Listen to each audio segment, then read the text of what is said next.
Motives. This kind of motives is the best and strongest since it is coming from the inside of you.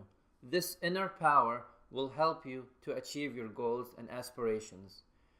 An example of the inner motives would be a story that I read about a long time ago about a woman who was happily married and had 5 children, but suddenly her husband left her and went with somebody else.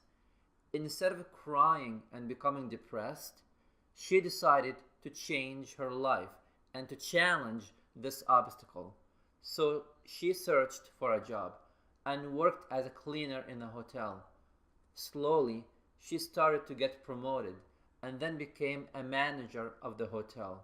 Afterwards, the owner decided to retire at age 70 and didn't want to be involved in the hotel, so he asked the woman if she wants to become the owner of the hotel, since she was very passionate about her job and dedicated.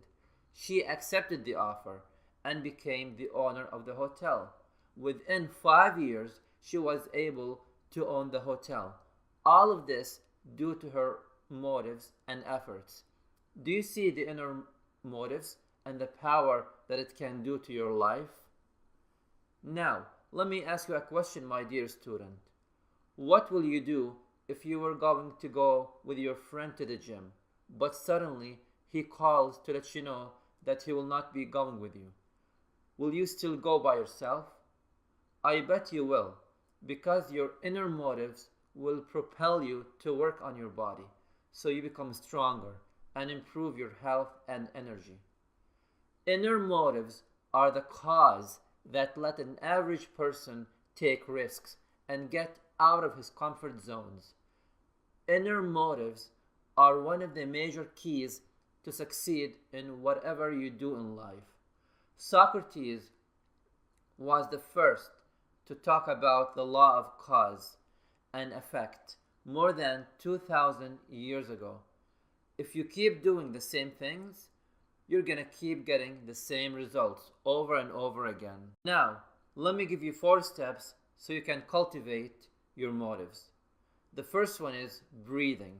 Learn how to inhale while counting to 4 and then exhale while counting to 4 as well.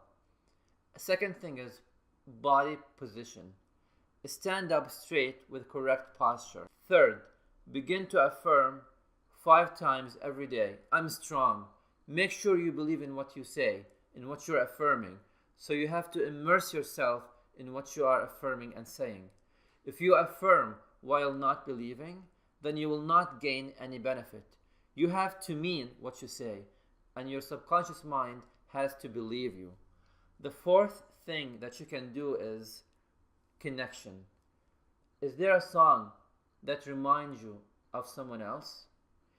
If so, then this song is a connection since it reminds you of a specific person or event. Have you ever smelled a perfume, then you remembered someone? If so, then this is the connection, and you can start making connections with things in your life.